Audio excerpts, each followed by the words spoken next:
This is VSiN's Daily Morning Bets. Here's your hosts, Dave Ross and Will Hill. All right, Will, you got to get up early. Well, West Coast, you got to get up early. You can sleep in a little bit before you get to those noon kickoffs here for week one in earnest here of college football. Some massive games out there. I do want to get to a couple that might surprise some people, and that's Fresno State is going to start off in the big house against Michigan. Michigan, reigning defendings. We all get it. But J.J. McCarthy isn't walking through that door. Jim Harbaugh is now in the NFL with the Chargers. What do you make of the defense, to begin their defense, for the Maize and Blue? I like Fresno State, and I'm not opposed to an under. And again, this is one where it's correlated. So, parlays are good if you can correlate them. Maybe a first half under. I just don't think. I think Michigan profiles a team that's going to be an under because I think they'll be good on defense. Yeah, a lot of talent, or some of the talent from the defensive side of the ball returns. Their offense got nuked though. Lose the quarterback. Obviously, you lose Harbaugh. You lose all the offensive linemen. They might struggle on offense to move the football. So Fresno State's a half decent team. And remember, Michigan has Texas on deck. They play Texas next week. So if they're up 14-17 late, I don't know that they have the desire to punch one in late and make everybody happy like these teams have been doing. Do they just kind of go in a shell and not show too much to Texas on tape, not want to get anyone hurt, and just have an eye on Texas towards next week? They might. And Fresno's decent enough team with Michigan, this new look offense, could struggle here. I think that's a lot of points. Give me Fresno State plus the 21. Ooh, love it. A&M has got a big game here in week one against Notre Dame. Notre Dame feels like the school that a lot of people are looking at saying, all right, you got this expansion in college football out to 12 teams. Maybe that's going to really benefit a school like Notre Dame that if they get a loss. Well, could that loss come in week one? This thing got as high as 3. Some market resistance here for Notre Dame, moving this back to 2.5 in a lot of spots here. Big marquee matchup. Don't know about that offensive line for Notre Dame. What do we make of Coach Mike Elko and his debut for A&M? I like A&M. I prefer them on the money line. I lean towards an under. Those numbers have moved so much where it's hard to recommend them. It's hard to bet them. Yeah. The bet that's still there that I like, Notre Dame team total under 21.5. Ooh. For a lot of reasons. Notre Dame, it's a lot of inexperience on the offensive line. It's all freshmen. It's all sophomores. It's an A&M front on defense, which I don't know if it's true or not. I heard somebody told me the A&M defensive lines were $10-12 million, something like that. Whoa. In NIL, which, look, they have NFL guys. I guess we don't really know what these guys make. I guess it's possible, but they're very good up front. And Elko is the defensive coach, the Texas A&M coach. He coached Riley Leonard last year, and I always think the coach knows his quarterback, knows his former quarterback well, knows what he likes, knows what he doesn't like. I think that's an advantage that favors A&M. So I just think Notre Dame's going to have a hard time getting the 22-plus points here to beat you. I think this is an ugly, grinded-out type of game. Notre Dame team total under here. I think A&M probably wins a close, low-scoring game. Yeah, see, if you're on the A&M side, you can find some 2.5s out there, 3s in other places, so shop accordingly to try to get the best number depending on which side you are on there. We do have some early kickoffs tomorrow. Penn State against West Virginia in Morgantown. Penn State is laying 7.5 on the road here. I know there are some people that really believe that Penn State could really be a player in the Big 18 this year, even though Oregon's coming in there, going to make that even more convoluted than it has in years past. You got to get by West Virginia here in your opener, again, before you really start to look at Big Ten play. What do you make of the Nittany Lions here in this spot? It's been all West Virginia money. I mean, people had all summer to bet West Virginia plus 10, plus 9.5, plus 9, plus 8.5. Now you're going to take 7.5. It looks starting to get a little cheap on Penn State.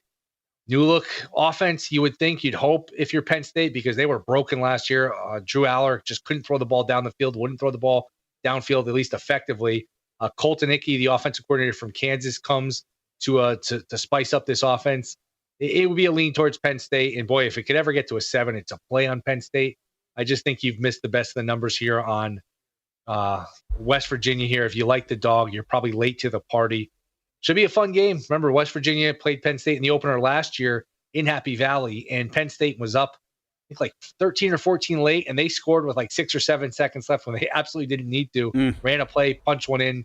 West Virginia is going to remember that. Let's see if they can do anything about it, but lean towards Penn State. The other marquee matchup here, certainly with national title implications, could be Clemson against Georgia. Now, Clemson, you could have gotten 14s for much of the summer here. And now as we get closer and closer to the kickoff tomorrow, can't believe it's actually here, that number's down to 12 on the Dogs. So if the lean was Clemson all summer, does it change when you look at kind of the value of it and saying, well, I'm losing 2 points on what I could have gotten just about, a couple weeks ago? Yeah, and it is sort of eye-popping, sort of staggering to see a Clemson team that was so dominant for 4 or 5 years. You look up and they're a 12-point underdog, even though the line's moved here. I think this is one, if you like Clemson, live betting is your friend, because if Georgia gets the ball first and gets a couple first downs or gets a field goal, gets an early touchdown, you're definitely going to get your plus 14 and a half very quickly if Georgia does anything good. If you lean towards Clemson, I think Clemson has enough pro talent defensively to keep this game close. I hope it's close. I want to see a fun game. That being said, boy, there's just better ways to make money than to fade this Georgia team. I think it's a really good Georgia team. I don't know that it's a great Georgia team, but I remember it just reminds me too much of the game 2 years ago where it was Georgia, Oregon. And I remember I liked Oregon plus the points. Well, that's a lot of points. Oregon's going to be a decent team. And you look up and it's 14-0 Georgia before you can blink. I think they won that game by 35, 40 points, whatever it was. So lean towards Clemson, but you're better off waiting for a live number to get that 14, because I really need the 14 here. What a great memory. That's Dan Lanning's first game as head coach of Oregon. Remember that? And it looked awful. And now look at Oregon. Now, very quickly, one of the game we haven't touched a lot upon. I just want to get your thoughts. Miami is taking on Florida, and this is 2.5 here for the Canes. Two coaches maybe we don't trust here in Miami and Florida. Seeing some threes to start to populate a little bit with Miami out there somewhere too. What do you make of this one in this in-state rivalry? If I could only watch one game, this would be it, because there's so much tension. Both these teams are just sort of frustrated with not being what they used to be. And they have Miami has high expectations. Florida just wants to get back to being relevant. They both want to get back to being relevant. And whoever loses this game, boy, whoever's down by 10 at half is going to just want their coach out of there and want blood from their coach here. That being said, I'll take the SEC team at home getting points. I don't trust Miami. I don't trust Cristobal in a big game. I know they went shopping at the portal, but that worries me too. Is this really like a team in the true sense of the word, or is it a bunch of hired guns here? I like Florida. I think, look, chop around, see if you can get a 3. But give me the SEC team at home getting the points. Should be a fun game, and should be like I said, if there's one game you can watch, this is one that's just tremendous. Boy, it does feel like first coach to get fired type ball game scenario. I mean, boy, if you're Billy Napier and you're Mario Cristobal, like whoever loses, somebody's going to lose. That's going to be a tough Sunday morning. Very quickly, Major League Baseball. Will Warren's going to be on the bump here for the Yankees. They got a nice win against the Cardinals. Kyle Gibson's on the bump here for the Cards in the boogie down known as the Bronx. You going to lay $1.70 with the Pinstripers? No, he's been awful. I'll actually take the Cardinals plus a 1.5. Ooh. I'm shocked they're giving him the ball again. They must just have nobody else that they're out there. I'll take St. Louis plus 1.5. All right, so going to fade the Yanks there. Take the Cardinals on the run line. You can get that at minus $1.42 for the Cardinals, plus a 1.5.